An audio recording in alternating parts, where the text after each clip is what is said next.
Welcome to the Second Impression podcast. I'm your host, R.A.P., aka Rhythm and Poetry.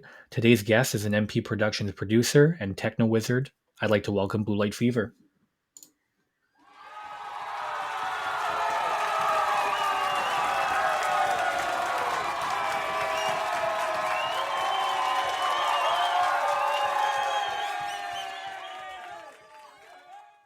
Awesome. Welcome to the show. First things first, introduce yourself to the listeners and let them know where they could find you. Hey everybody, I'm Bluelightfever, or Kyle. You can find my stuff on pretty much any streaming service, so Spotify, YouTube, SoundCloud, Apple Music. And if you go on any streaming service, you can also type in MP Productions to find the label where lots of my stuff is. Hell yeah. All over the place, man. I like that. We're going to move into question number one. For the people that don't know, how did you choose the name Bluelightfever? How did you become Bluelightfever? Well, that's a little bit of a weird one. So, like as far as I can remember, it's at one point when I was like rather young, me and a couple friends, we were in my room, definitely under the influence, just getting a little ripped. And one friend was playing guitar. He was like shredding pretty hard, but like it was very like soothing kind of like guitar. Me and my other friend were just kind of like laying there, and there's just a blue light on in the room, and like Instagram was a new thing at the time, and randomly somebody made me decide to start making an Instagram within that period. So I was like, fuck it. I turned on Instagram, started making an account, and I had no idea what to name it. And I was talking to my friend, and he was like, well, it's blue, like there's blue light, I don't know. And I was just like, okay, well, blue light fever because elevated temperature and you're hot, or like high temperature, and we were high. So it's kind of like there's not much meaning to it, but you can kind of develop meaning to it as it's subjective in a sense. Right. Dude, Yeah. that makes it even. I mean, it makes it even more crazy because I want to point this out before we continue. So you're telling me the way you picked Bluelightfever is just completely random. Yeah. Okay, so for the listeners that don't know, if you listen to the song "Stronger" by Kanye West, you could actually hear him randomly yell out "Bluelightfever" in the middle of the song. And I don't even know if that has like anything to do with anybody in general. Like you just like I was just listening to it one day after like meeting you and stuff, and yeah, that's what I heard, Bluelightfever, and he's like, and he just keeps rapping, and I'm like, what the fuck, dude? Like, That's yeah, I did not know that until you told me, and yeah, that's crazy. so random. The world is so weird, man. The way shit just happens. Like, anyway, so I'll move on to question number two. Why did you gravitate towards EDM as your primary genre initially? um I think maybe a couple of reasons. I always from a very young age was more into just instrumental stuff, and it was only later that I actually really started to like the complementary, um, the additions that vocals would give to instrumental songs. Hmm. Um, but I don't know. I just think there's like so much freedom in electronic music. Um, and then I got into making it because my friend showed me the software and all that, and that was just the fact that I could make literally anything that I wanted. Really got me into it. And then, of course, listening to lots of the electronic music that was being played at the time. This is like 10-ish years ago, give or take a couple, Yeah. I think. Um, Maybe a bit more than that. But yeah, it was at the time just mainly like, I guess, house, and like get some dubstep was just starting up. So that was kind of like what there was. And I know before that, so before my time, it was more just like techno or like trance stuff like that. I don't know if you've seen any like 2000s memes of like dance scenes, Yeah. early 2000s, but yeah, like the headbands and stuff. Um, but yeah, I think it's just the freedom of being able to do whatever I want, like on my computer, and I can put any instrument that I otherwise couldn't really play. So I do play guitar, sort of. I can't create even close to the same magnitude of stuff on it as I could on the computer. So Hmm. I really like the producing aspect as a tool. Okay. I could definitely feel that. Like it's almost like painting a picture, like how a painter would paint, and it's just like this just comes naturally to you, but out of absolute nowhere, like Oh yeah, creativeness pulled out of thin air. And I also feel you with having like with EDM, you're able to put instruments that you wouldn't be able to put in other genres because they don't belong there, or people would deem that they don't belong there. So you can make more of like a mashup be more acceptable for audiences and stuff like through yeah, EDM, right? and So you can hybridize EDM with genres very well, yeah, like rap and EDM, R&B. Uh, let's see, like there's definitely some forms of like metal or stuff like that jive, mixed with bro, yeah, jive, bro, jazz. jive and dubstep, dude. Or dubstep, like EDM. Sorry, not dubstep specifically, but yeah. Yeah, Oh, yeah. I, I that would be I used to interesting. love listening to a lot of EDM in my day. I feel like Yeah. I gravitated a little bit more towards hip hop now, but a lot of people would be surprised to know that I actually love listening to EDM, classic rock, and metal. Like those are my three go tos. Okay. Yeah, I resonate pretty well with all three of those actually. Yeah, like Avenged Sevenfold was really big for me growing up. Yeah, yeah, me Protest too. the Hero, Kill Switch Engage, Oh System yeah, of a Down. yeah. I had a big System of a Down phase at one point. I still have a Oh. CD car that I burnt. All right, so we'll move on to question number three. Who is your biggest inspiration? Uh, um, I'm not sure. I've got producer inspirations, so I guess in terms of goals for me as a producer or like capacity of production, making sounds and songs, um, that would be like uh, producers like Frequent and Culprit. Um, they're electronic producers, but they've dabbled in most genres, and they're just a level of like creativity and production and what they can just make that I've never heard before is just awesome. Hmm. Uh, and it's something that I aspire towards. Like it's a high bar, but I'm like I kind of want to get to that bar. Um, there's other inspirations. I guess like family members that have been like successful and helping throughout life. Like my mom, um, grandparents. Um, I'm trying to think of something else. Yeah, I think that's it. If I got more into specific like avenues of stuff I was interested in or career paths or stuff, maybe that would there's other people I look up to in those senses, but not that are as I guess important in the grand scheme of things.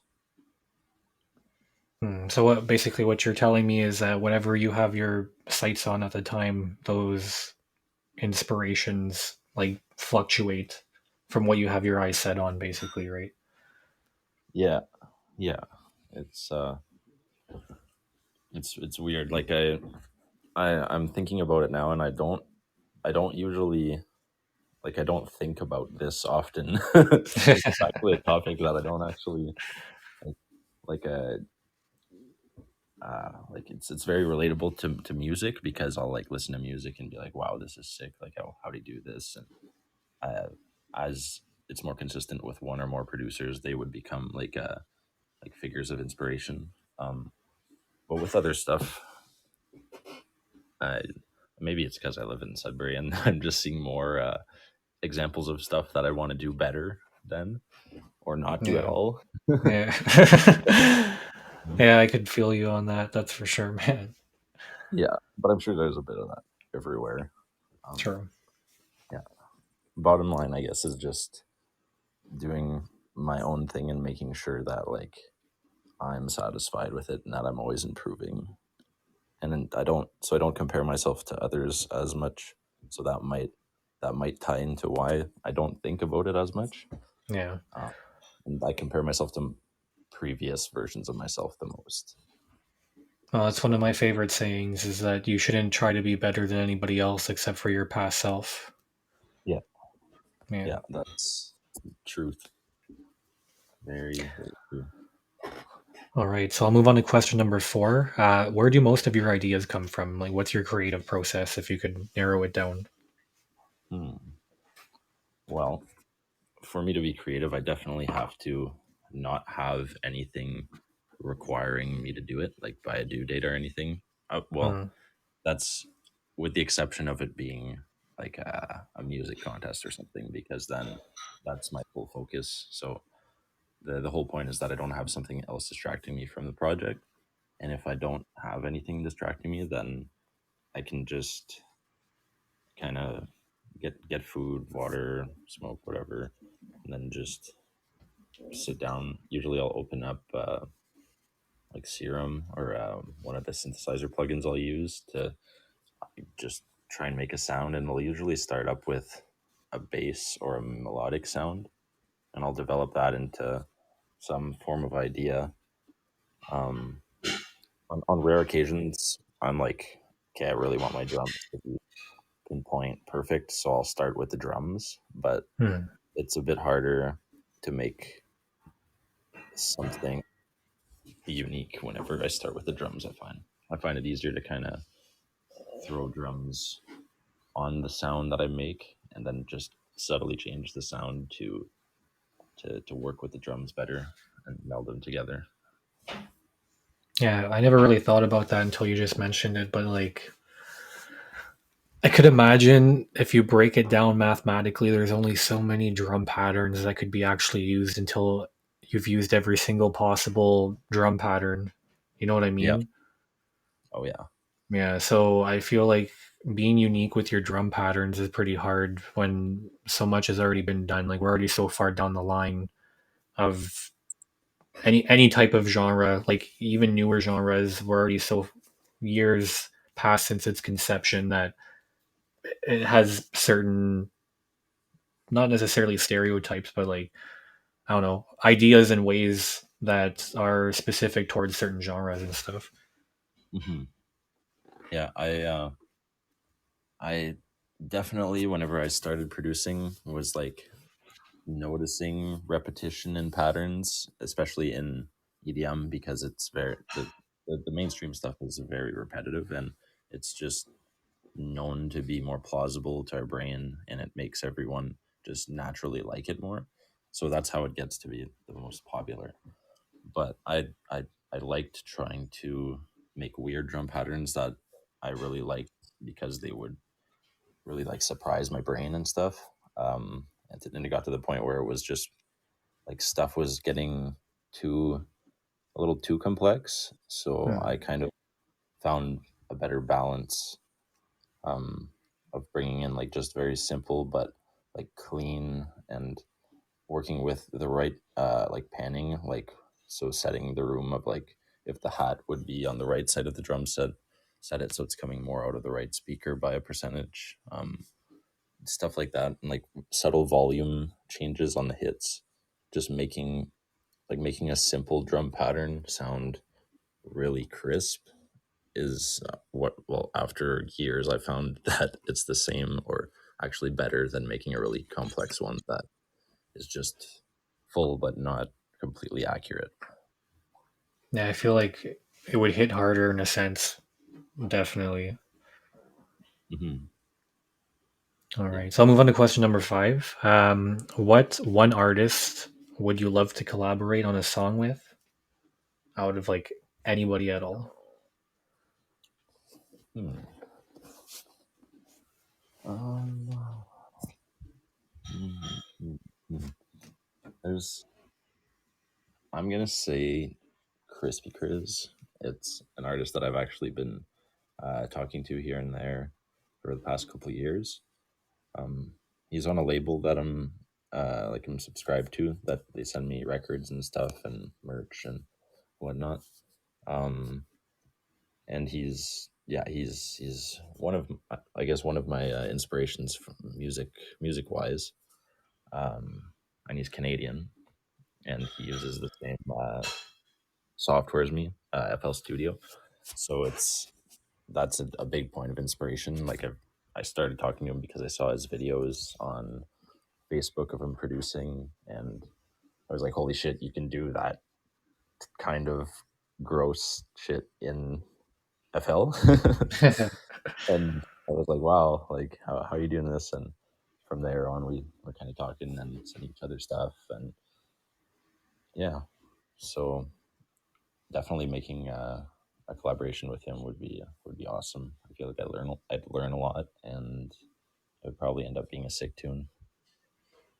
Man, It might.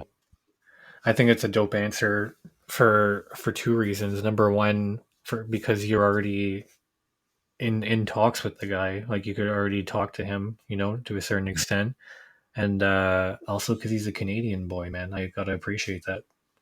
Hell yeah. Yeah. He's actually from, I don't know if he's originally from Alberta or not. I think he's in BC now. Hmm. But uh, whenever I first started talking to him, I think he was in Alberta. But yeah, he's from out west. Western guy. Yeah, Oh, and his style, like it's like a harder style of like electronic music, but hmm. it's got like lots of it is gonna be around like some old school hip hop BPM. So Okay, like 86 BPM. Um, some will be more slower, around like 70, maybe 80, which is more like dubsteppy or housey.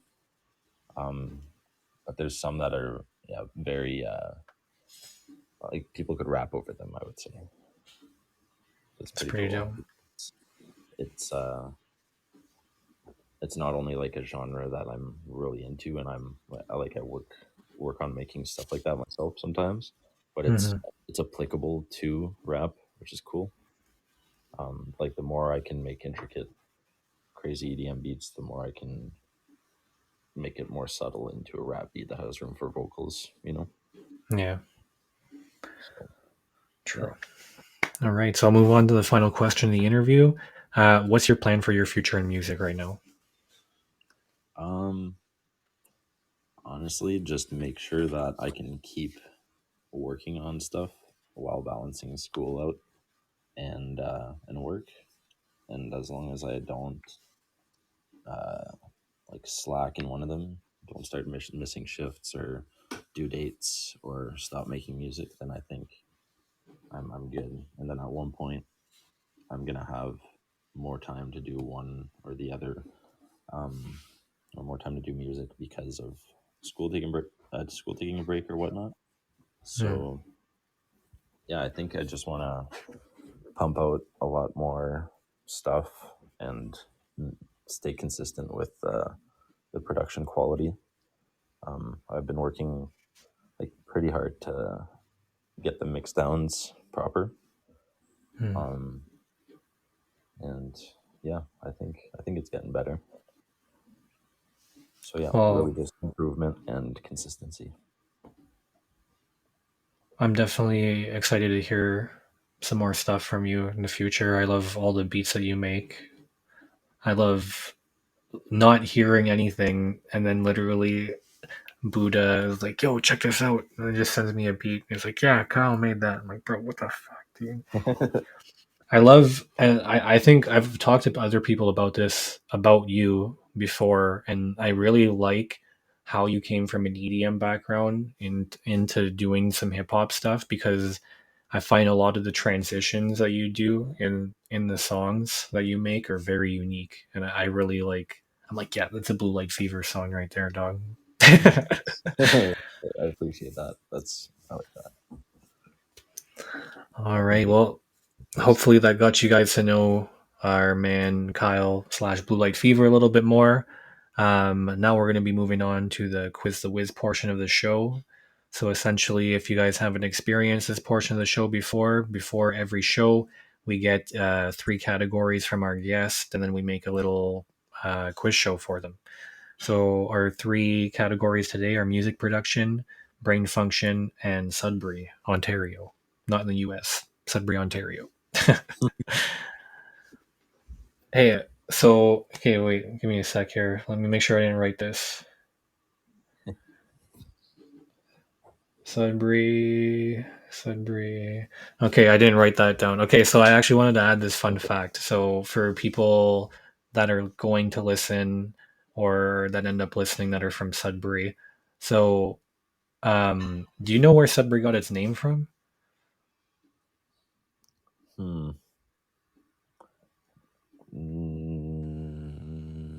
No. No.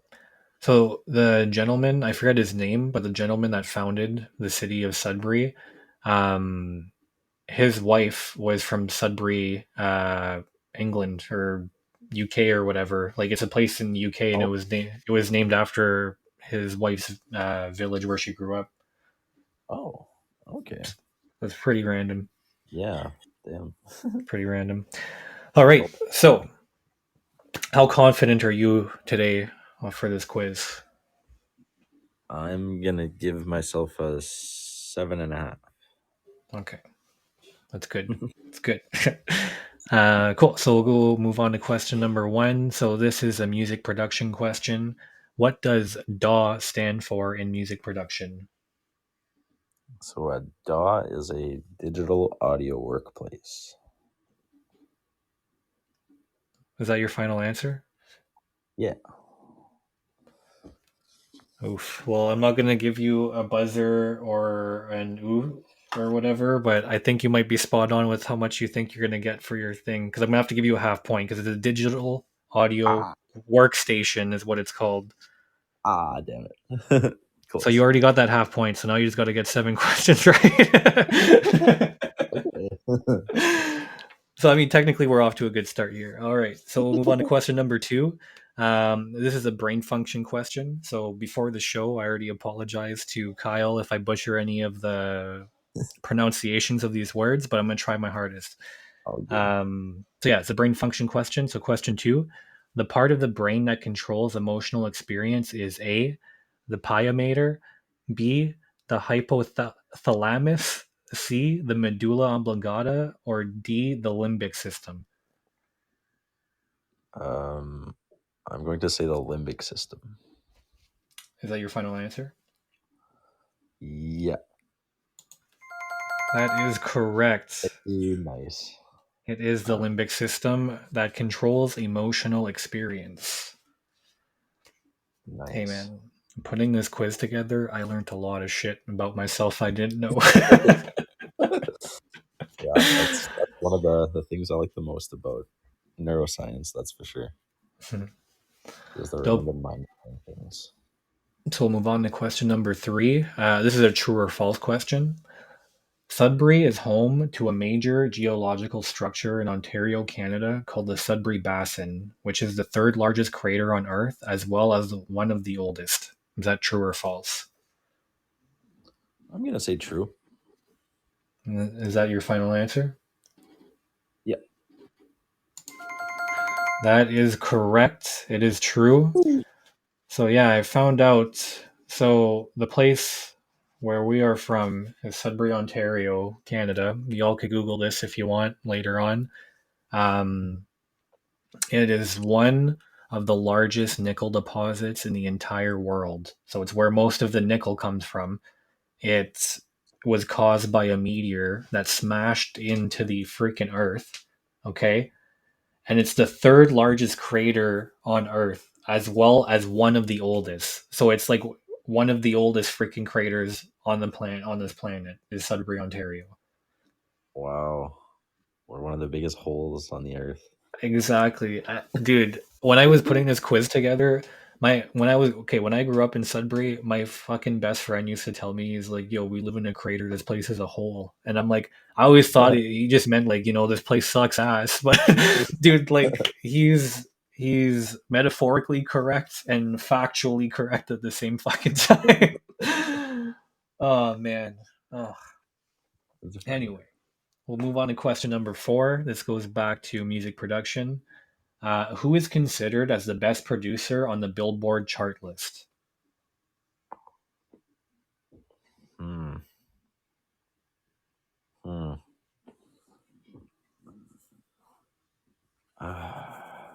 So this is likely encompassing all electronic producers, or just all producers, even so, like for non-electronic. Also for non-electronic, so all producers. Period. Hmm. That's a tough one. But uh,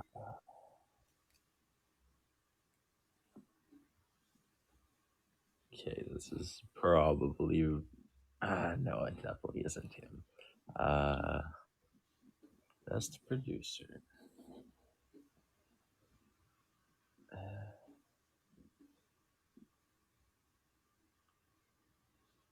I'm going to say.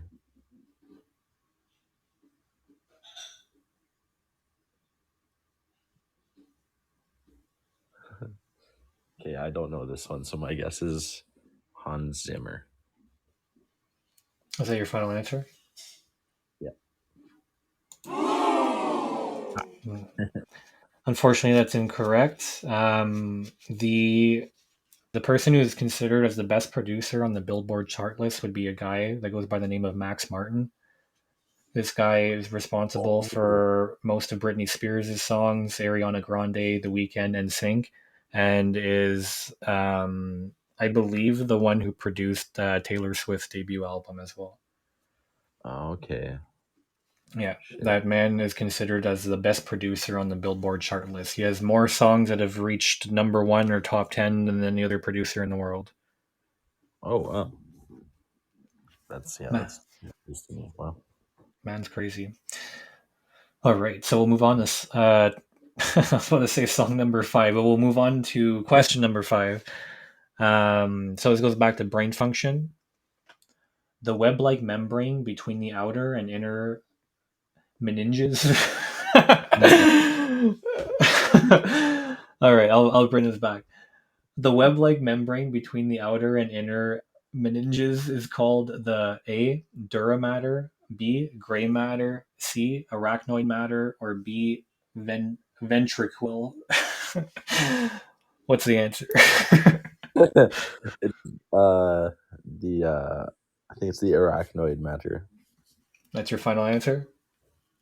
Yeah. All right, that is 100% correct. It is arachnoid matter, is the web-like membrane between the outer and inner meninges. I don't know Oh, if it is. It might be meninges. ah, It might be. It still sounds weird as fuck. it doesn't sound right. It just what however you pronounce it, it just doesn't sound like English. Yeah, doesn't sound Uh, scientific. It sounds weird. all right, so we'll move on to question number 6. This goes back to Sudbury. What year was Sudbury founded in? Was it in A, 1883, B, 1893, C, 1930, or D, 2001? uh, hmm.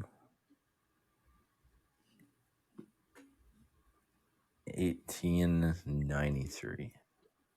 So B. Is that your final answer? Yeah. Ooh, that is incorrect. The answer would be A. 1883 is the year it was founded in. Oh, close. Definitely not 2001. No, yeah. All right. So we'll move on to question number 7. This goes back to music production. What is the most used DAW of 2022? Hmm. That's a it's a tight one. That's I'm gonna have to say Ableton. Is that your final answer? Yep. Ah, Ooh, it damn. is not Ableton. It is Avid Pro Tools is the most used DAW of 2022 apparently. Oh, okay, that kind of makes sense. So I guess I feel like the reason for that, because I was thinking because of music producers, but sound engineers and anyone that like has like a professional like career in any type of sound engineering for whatever, Pro Tools is, I think, the best, most in depth, and probably one of the most complicated uh, DAWs that you can use. Damn. Yeah, it was an option I considered before even getting into FL, right when I was going to start, but I was like, no, this is this is too much for me to just jump into without any training. There's not as much user friendliness. Yeah, I'm down for user friendly. I'm not down for super complicated ass stuff, man. Screw that. Yeah, and you can do like more than enough, as many producers have demonstrated in all the like more mainstream ones like FL, Logic Pro, Ableton. Um, it's just yeah, I know that I know some producers that are very meticulous and stuff will use Avid Pro Tools, but it's yeah, it makes sense that it would be the top. All right, so we're gonna move on to question number 8. This goes back to brain function. Damage to the hippocampus may result in A. Loss of balance, B. Inability to regulate body temperature, C. Loss of memory, or D. Inability to speak or use language. Well, that is going to be primarily C. Is that your final answer? Yeah. That is Woo. correct. If you Nice. damage your hippocampus, you lose your memory. Yeah. Oh yeah. Oh man, what an randomly difficult word to say for no reason whatsoever. Yeah. Yeah. There's a couple of those. There's this weird one that I don't remember the name, but I probably don't remember it because I don't even remember how to say it. But it was a really long and like German last name, and it was given to a random nuclei or nucleus. Um, yeah, it was fucked. I can't remember it. So random. Yeah. Random science. All right, so we'll move on to the final question of the quiz. Is question number 9, and it's ending on a Sudbury question. When did the meteor hit Sudbury? Was it A, 36 million years ago, B, 1.8 billion years ago, or C, 8.6 million years ago? Hmm. Um. hmm. What was the third value again? 8.6 million years, Okay. 1.8 billion years, or 36 million years? Um, let's go with the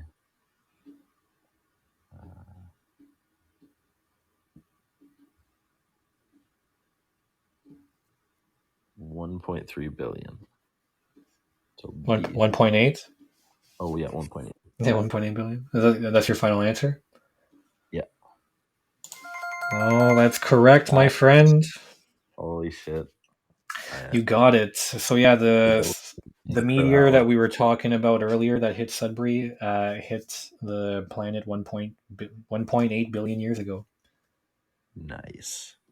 That was a good. That was a good win. Man, that crater's been there for that long, bro. Holy shit. Yeah, that's nuts. My like thought to give me that guess was the like I think the metal the weird metals that we have here, well the nickel I guess and everything else. I feel like it would take a really long time to form all that stuff, so I figured it was probably something in the billions, but that was also still a random guess, just on a whim. All right. So from 0 out of 9, how much do you think you got? um, 7.5. All right, we're gonna tally up your score here.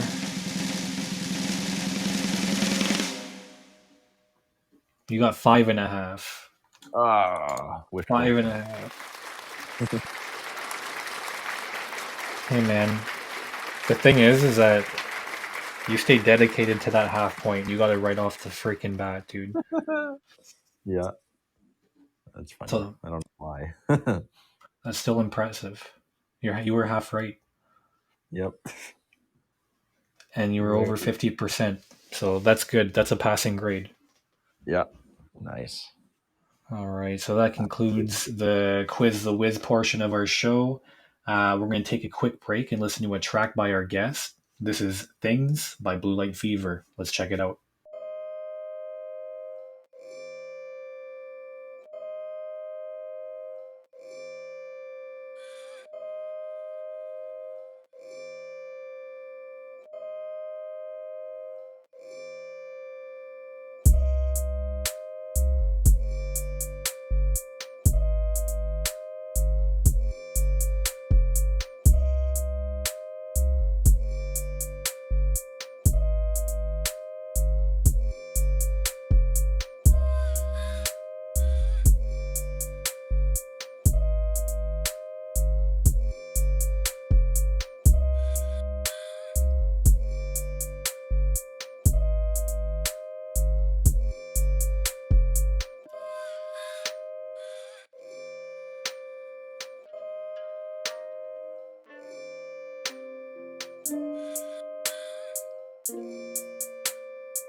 Welcome back. Once again, that was Things by Blue Light Fever.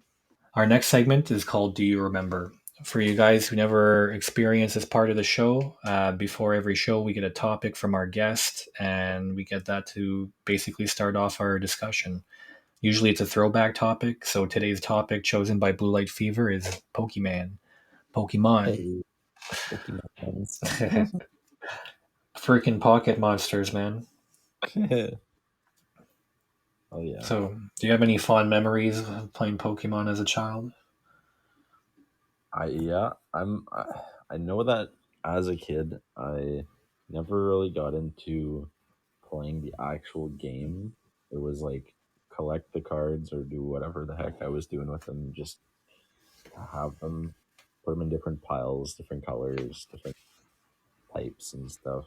Um, but I remember just having a couple of them till this one lady sold my mom a whole bunch, like a backpack just full of cards, not organized in any sense, just a backpack full of loose cards, Oh my and god. there was crazy shit in there. Like some stuff, I still have some of it actually, and some of the hollows or the shiny stuff. It might not be in the best condition, but it's up there in price. There's some stuff that's worth like 50, some 100, just because it's so old. Um, Yeah. so it's cool that I was able to keep those for that long. Um, I definitely wasn't allowed to bring them to school because I was, as my mom thought, gonna get scammed. And working at a card shop now, I actually know that there's kids that show up all the time with their parents, and they're like, "Hey, can we like sell these cards to you guys?" And it's like, "Sorry, kid, but we hate to break it to you, but these cards are fake." The parents like, "Oh no, he got traded those at the schoolyard," and we're like, "Oh well." That's why we suggest not to do that. So that's why I definitely didn't get into the game whenever I was younger, like the game itself. I Yeah. didn't have any crowd of people to play it with at all. But I eventually like made some adaptations and played weird games of Pokemon with my sisters and combined it with their toys or whatever, like pet shops or little dolls and stuff. Made like a little Pokemon doll world. I don't know. Kids do interesting things when you just don't necessarily give them a directive of what to do, like with toys or with rules or anything. So you just give them something random. You're like, here, occupy yourself. And you're like, Let's see what you're gonna do. exactly. Man, I feel like my experience with Pokemon was actually the complete opposite. So I never got into the trading card game. Like the trading card game I got into when I was younger was Yu-Gi-Oh, and I collected so many fucking Yu-Gi-Oh cards, man. Oh yeah, And actually, the shop you work at now is where I collected most of my Yu-Gi-Oh cards when I was younger. yeah, And was it Yeah, Pokemon. I don't feel like I ever really got in the show either. I enjoyed the movies, like Pokemon movie, fucking Mewtwo, fucking yeah. Pokemon movie when Ash dies. Bro, there's or not dies, but gets turned to stone or whatever. But there's so Hmm. many good Pokemon movies, but I never really got in the show. But I was really into the Game Boy games too, bro. Like, yeah, Oh Pokemon just hit different. It was cool to just have this world where you could just the point is just to collect things. yeah, And like it makes me upset though that you mentioned that some kids are getting scammed from their cards and stuff because it's yeah, literally in the name. That's the point of it's a trading card game. It's a trading card game. It's not a fucking scam Billy out of his fucking Charizard. Like what the yeah, fuck? you know, yeah, that's that's upsetting. yeah. But yeah, the video games, that's definitely a whole other, I don't know, whole other ball game for me. Like I had I think it's Gen 3 because there's like red, blue, then there's the silver, gold, crystal ones, and then it was Fire Red and Leaf Green on the Game Boy Advance. Hmm. So from those all the way to Those were still all the same gen though, up to Gen 2, and then oh, you're right actually. Ruby and Sapphire. Man, I don't mean to totally nerd out and shit, but I fucking played Pokemon, bro.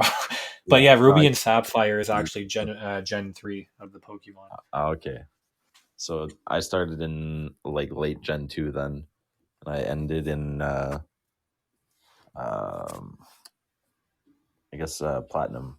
Platinum was the last one I got until I randomly got sword, Hmm. like on the Bro, Switch. I started actually with I don't remember what it was. Oh, it's Pokemon Yellow, fuck, with Pikachu on it. Oh, I'm like, oh, I don't remember which one it is. Yeah, so I started with that one, and then I didn't play for a bit after, and then that's when I got into Ruby and Sapphire and Emerald, and I was like, I really like the one how they made those ones, and then I worked my way backwards to like the first ones being made, and then also at that time I was playing a lot of Pokemon Stadium on Nintendo 64 and Pokemon Stadium 2 because those games are fucking legendary, dude. And yeah, then I stopped playing at Diamond and Pearl because I bought the one after Pearl and I caught a Pokemon and it was two gears and they were called like Kling Clang or something like that. I'm like, this is yeah. fucking stupid. I'm like, there's a fine line where you're just basically making fun of people at this point. I was like you guys aren't even trying anymore. I was like, fuck this game, and I stopped playing. And Yeah. then obviously Pokemon Go. I've been playing that since 2016. I still have it on my phone and I still play it every day. Oh yeah. Um, what was the game? Oh yeah, okay. So this year I seen the trailer for the newest one coming out, and basically the way that they're making them now is a cross between the old game and Pokemon Go. So it's like it's fucking sick. So I was googling and I found out that they made another one more recently called Pokemon Arceus or whatever, Arceus, or I don't know how you pronounce Yeah. the legendary Yeah. Pokemon's name. But You got it right. Yeah. yeah, so they made one similar to that, but like that's the one that it was or whatever. So I downloaded it. I have that on my Switch, and that game's pretty cool because you actually have to craft your own Pokeballs, and it brings you to like the starting of like Pokemon and people actually meeting each other and stuff. And like when you're going through the game, it like a lot of the people are scared of the Pokemon because they're like, oh, they're really powerful creatures. And then you're like part of this group of people who go in and you're like, we just want to learn more, you know? Like, Yeah. That does sound cool. I saw the one trailer for the Arceus game, um, and yeah, I think the like it's not a VR. Maybe they're gonna throw it in a VR, but the fact that I think there's like Pokeball throw mechanics too. yeah, Like you actually have to like angle it and like it seems to be very detailed and it's it's open my, world. yeah, that's what I loved about it too. Like, it's still to a certain extent you still have like boundaries of how far you're able to go into this stuff, but like the fucking world is big. And like I have to say, like I'm gonna sound like so nerdy as fuck, but like video games have had a prominent part in my life, and I feel like the one game that really like changed gaming for a really good or in a really good way, sorry, is was it Breath of the Wild. As soon as they made that game and it was all open world and shit like that, that was a complete game changer. So many more games are doing open world games now because like even they have I don't know if it's out already, but they have a Sonic the Hedgehog game, a new one coming out that's completely open world and you're able to just fucking run, dude. You're able to just go. Yeah, that's Like, sick. Yeah, I never got to play Breath of the Wild, but I had so many friends that were playing it. It's yeah, apparently it was awesome.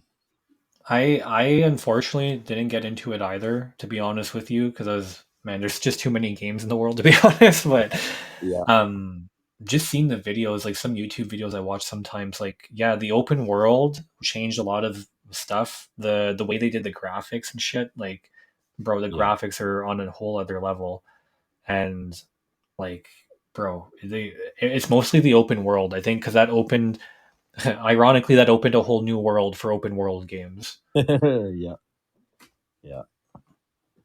And then yeah, before that there was Skyrim. Skyrim Hmm. was probably the biggest open world I got into. I played the shit out of Skyrim. All the Elder Scrolls games are fucking amazing, for real. See, I didn't really get the chance to play any except for Skyrim and well now Elder Scrolls Online. Hmm. But I tried to play Oblivion right after playing Skyrim, and I was like, "Oh my god, this is brutal." Yeah, it's a little rough. It's a little It's got rough. so much better for Skyrim, and Yeah. But yeah, they're good games Though overall.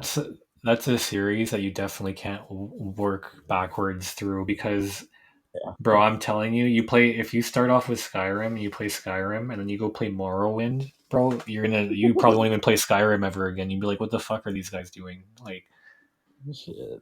And man, Morrowind is the like an older the one. the original Oh shit. is Morrowind is so fucking old, and then Oblivion, and then Skyrim, and then Elder Scrolls. Okay.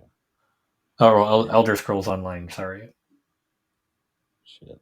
because technically it's all Elder Scrolls. But anyway, Yeah. one thing I wanted to say that I'm half forgetting right now. Oh yeah, okay. This is for you, and this is also for everybody listening. But when you guys have time, you need to go on YouTube and type in biggest maps, like biggest video game maps, and that was such a cool video. If you played video games, like a lot of video games growing up, or still do now, watching that video is so cool to see, like side by side comparisons of how big these maps actually are. Like, Actually sounds sick. Yeah. yeah, like obviously Skyrim's way up there. I don't even remember what the number one game is, but like, bro, like, yeah, I'm that's oddly curious actually. it's a dope list. After.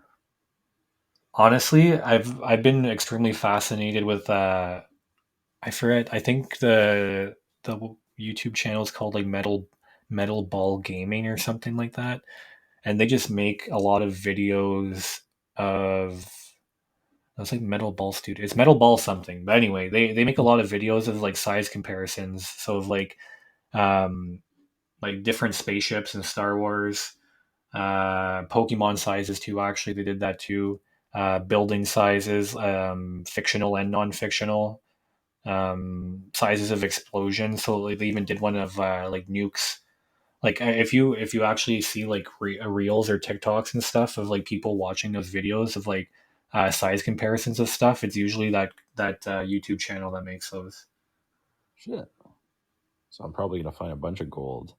Oh yeah, Yeah. dude! Like I went down the rabbit hole and I found such interesting stuff. Like they do size stuff. They also do like net worth. Also like I think another one they did was how much gas certain countries use, like which one is the country that uses the most gas or something like that, or petrol or whatever. Yeah. Patrol. Petrol. All right. Well, that's going to bring us to the end of our show. I'd like to thank everyone for tuning in. I'd also like to thank Blue Light Fever for hanging out with us on today's episode. Thank you for coming on, man. Well, thank you. Thanks for having me. Actually, it was a pleasure. No problem. It's always nice to just sit back, chill, and chat. Oh yeah.